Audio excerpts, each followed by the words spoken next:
Okay, afternoon. It's a bit loud. Welcome back to this afternoon.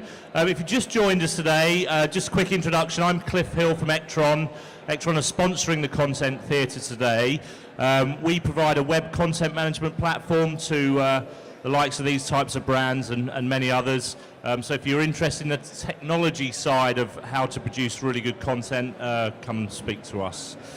But anyway, the 1:15 slots, I'd like to introduce Eike Sievert from Spreadshirt, and she's going to talk to us today about how to use crowdsourced content in your campaign. Yeah, thanks a lot. Thanks for joining. And I would like to talk to you today about how you can use crowds to source your business as the source of your business. So it's about crowdsourcing, and if that is an SEO dream or maybe a nightmare, I don't know. We will find out. So my name is Eike Sievert, and as you can probably tell from my first sentences addressing to you, I'm from Germany, so bear with me and my German accent. As an additional reward to listening to the presentation, I might have some Christmas gift ideas for you, because the business I'm working in is not only a B2B business, it's also an end customer business, so there might be some little hints for some personalized gifts for you. And I have to say, my business introduction will be a bit longer than from the others, because what I want to do is share with you our learnings from being a business powered by the people, powered by ideas from others. So I will give you an introduction into what we do and what the crowd is actually sourcing. So Spreadshirt is disrupting the world of making it possible to bring ideas to market. Everyone has an idea. It can be a merchandising idea, but it can also be an idea of a private person. But it's so hard to bring this idea to market. And I mean, it involves a lot of effort, and it's also cost intense. In the old days, if a company would have an idea, they probably ask an agency to put up a website. It's a several K amount of money. Then you would get, for example, T-shirts, get the stock. That's another probably 100,000 K. You would set up all the fulfillment, and in the end you find out, oh, these shirts are not the right color, or that's not what the customer wants, so you ship them as waste shirts. So that's where we step in and provide a platform which is risk-free and is on no cost. So we enable people to bring their ideas to market, and this we do via different routes and on various products. So what we offer is actually mainly apparel, but it's also accessories, and we are enlarging the assortment almost on a day-to-day basis. So what happens? You have an idea and you want to bring it, you want to market it. You put it on the product, which is for free. You have the different routes, I will come to this in a minute, to market them. The consumer buys the product. He can buy one product, or he can buy 100 or even more, no matter.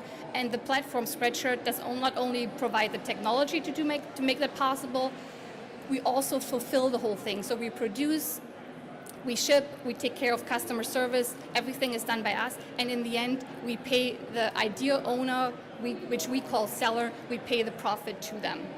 So that's what we do. And we can do this because it's a print-on-demand business.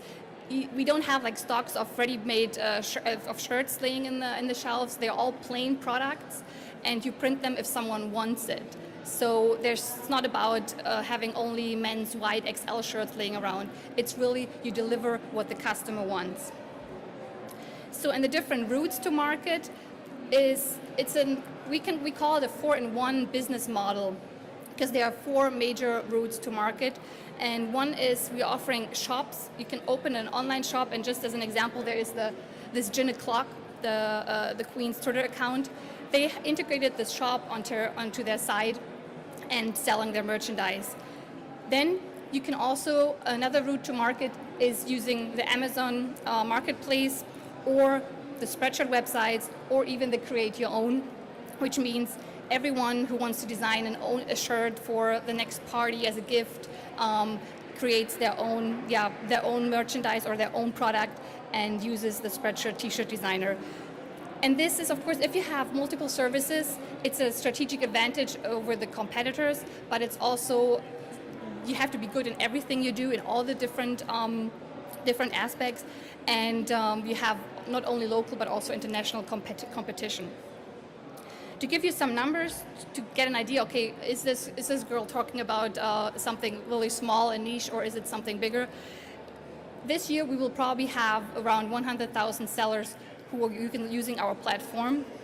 We will be shipping probably more than 3.5 million items worldwide.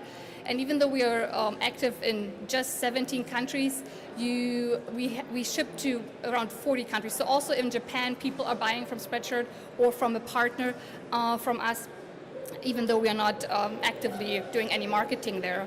And this happens because I said it's print on demand, so you need factories over the world. We have 2 factories in the US, one East and one West Coast, and 2 factories in Europe, one in Germany and one in Poland. 70 countries, 9 languages, 7 currencies already tells you there's a bit of complexity behind it. Thinking of a guy in Sweden, so quite a new trend is all these YouTubers who are using also us to sell their merchandising. So there's the Swedish guy who's called PewDiePie. He's very famous. He has a lot of subscribers to his YouTube channel, and he's selling his shirts to someone in the UK or someone in Germany, and the product is actually produced in Poland. This guy cannot care about VAT forms. That's not his business. What he does best is doing videos, performing well, and using this channel. So he needs someone who takes care of all that.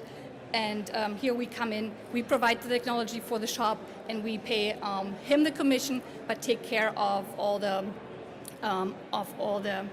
taxes involved. So I already talked about this Swedish guy.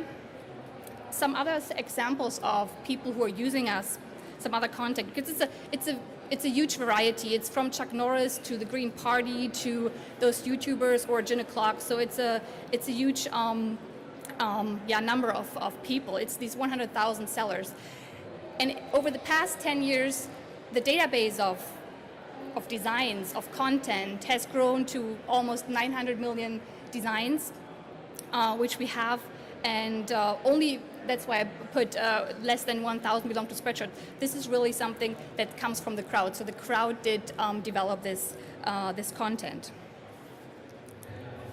So all sounds great, and it actually, you probably have the idea of happy VCs and a happy CFO going all crazy and excited about the business.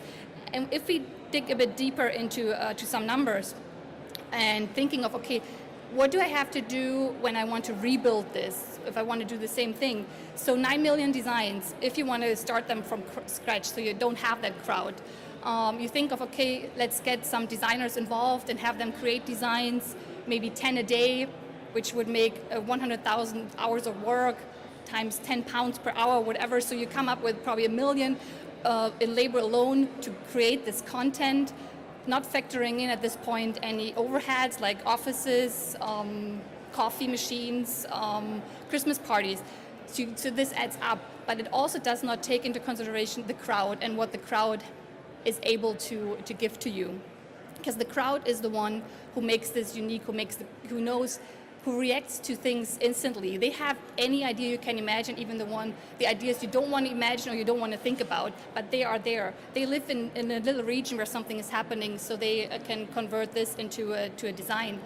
Just as an example, the Boston bombings in April this year, or in Germany we had a big flood in June. This is all covered on the platform because designers, sellers living in these areas, they pick this up and create content about it. But it's also political stuff.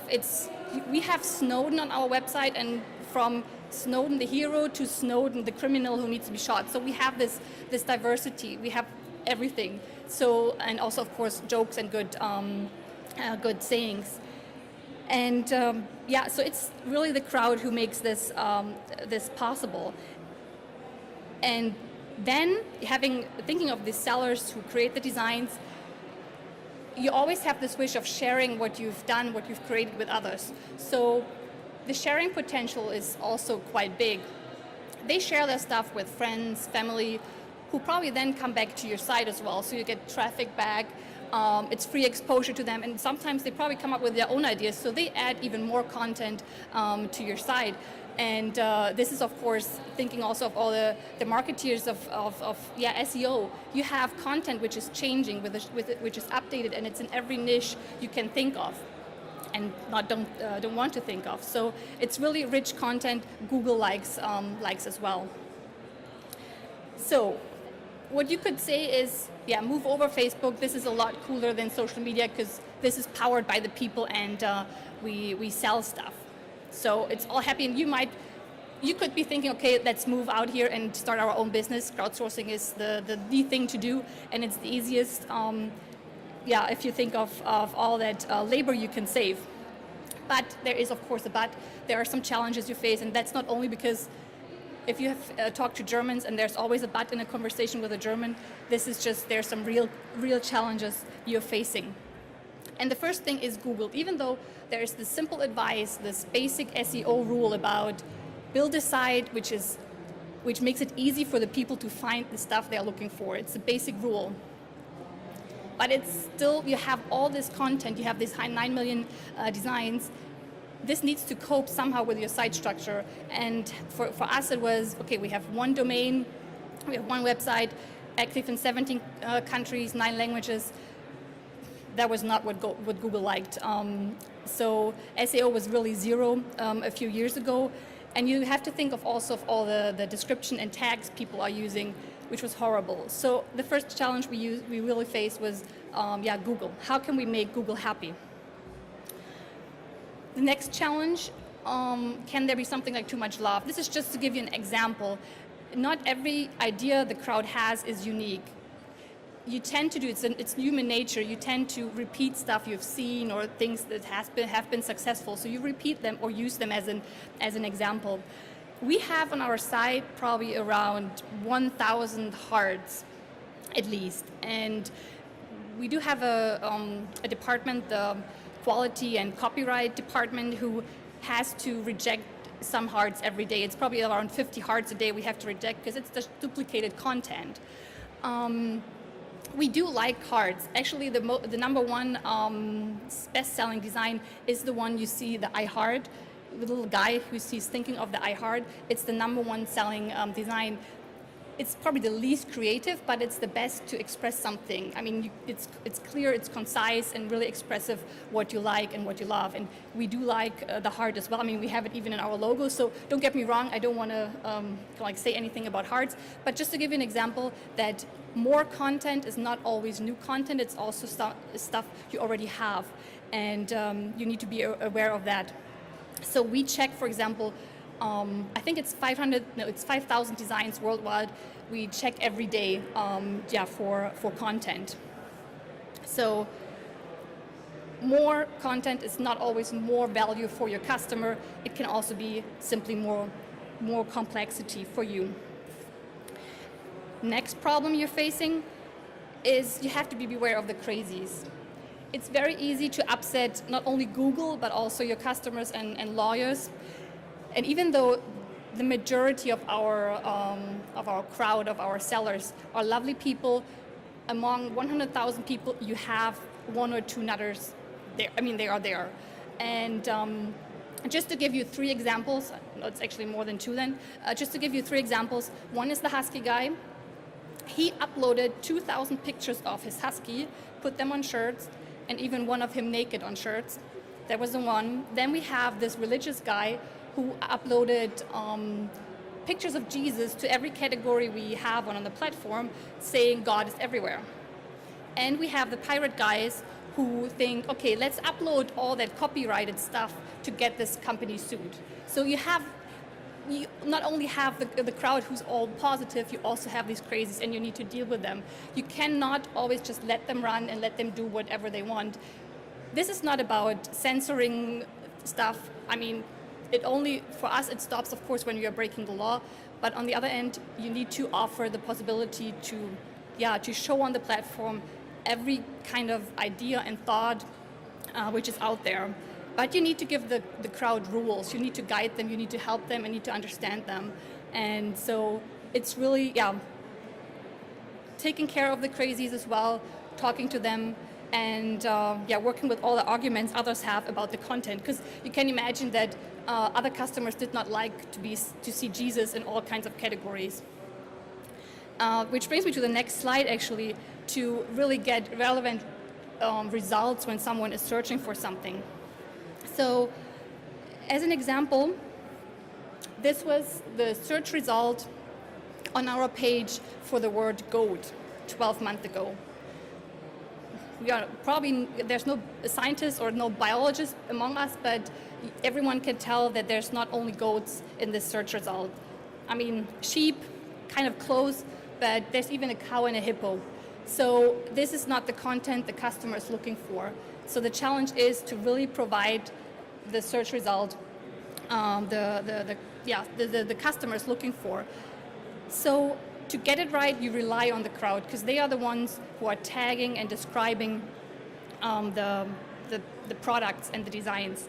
And it took us around 12 months to get the search algorithm right, and to work with data and the new tagging system to really filter this out. And we invested some money, probably around $1 million, to really come up with a technology that's not only helping us to sort this, but helping the sellers who are the ones to put in the tag and the description, because it's their product.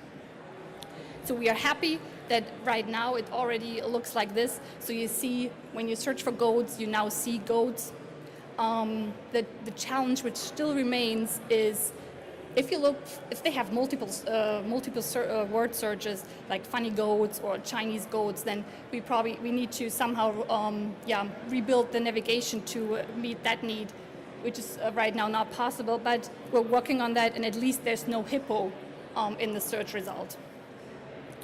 But as I said, you really rely on the crowd doing it right. And so what we are doing now is, if someone uploads a design, we offer them some tags already, give them some ideas what this can relate to, and to avoid that they simply copy and paste stuff from others. Because of course, thinking about a seller, they want to get noticed, they want to get coverage. So they think, okay, if someone looks for a goat, they might look also for sheep, or they like that, so they put in sheep as well, so this stuff comes up.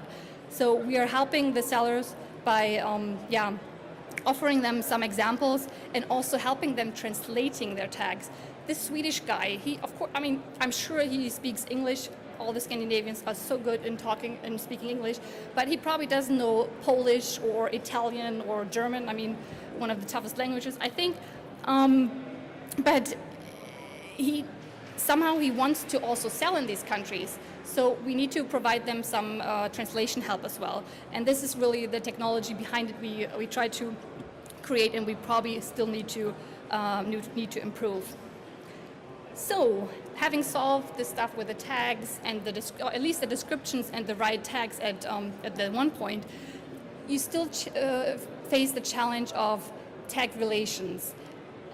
Of course, as I said, the guy who puts the tag sheep in when he's uploading a goat example, there might be a relation to it, and this is really bringing you a new level of data. You have all these relations a subject has with other subjects, and this is really the data can help you really create the best experience for your customer and for Google, because that's in the end that's what you want. You want to also be seen on Google. You want to have this the right content, and this example just shows you how the word beer how this relates in Germany and in the UK. In Germany, the tag relations are into, okay, where do I drink beer and what do I wear for drinking beer? Of course, Oktoberfest is included. On the UK side, it's more about different types of alcohol and more drinking, which is quite interesting. So you need to be aware of the regional differences. But in the end, still, you need to find out, okay, how things relate. And therefore, the data system doesn't only have to analyze, okay, all the tags there are, but really has to look also on your site traffic. A customer looking for goat, what did he click on and what did he buy in the end? All this information needs to be used to really then come up with the right tag relations, so people find what they are looking for. So also then yeah, an American goat is the same as a Swedish goat, even though the Americans tend, from our experience, tend to buy more the heavy metal goat style designs, and the Swedish more the cute little children goats. But this all needs to be provided. So to make really the site something easy for people to find what they're looking for. It took us probably 4 years to get SEO to the point where it's now. It's now our #1 acquisition source. 4 years ago it was 0. In the meantime, the company grew a lot, and we do have to say that even though I've of course now talked about all the challenges and all the problems we were facing, without the crowd, Spreadshirt would not exist. So this is what we are about. We are a company powered by the people, or powered by the ideas of the people. So a crowd is giving you all that content. It's kind of like a self-generating business, but you have to be aware that the crowd is also sometimes hard to manage. It gives you some headaches, some struggles, some arguments, but if you do it right, then you can really use them as a source. And if you focus on what your customer is looking for, and then on the website give them a great landing experience, and focus how they want to proceed, especially if you're a company who sells something on their website, then you have the chance to be actually cooler than social media, because you have something that you want to share, something people want to buy. And that's actually all I wanted to talk to you about today, to share our learnings with working with the crowd, the good sides, but also the challenging sides. But as I said, Spreadshirt would be nothing without the crowd, so we love it. And I hope to have sparked 1 or 2 thoughts about crowdsourcing your business, or 1 or 2 ticks off your list, of your Christmas gift list. I don't know, but yeah, thanks for joining. Thanks.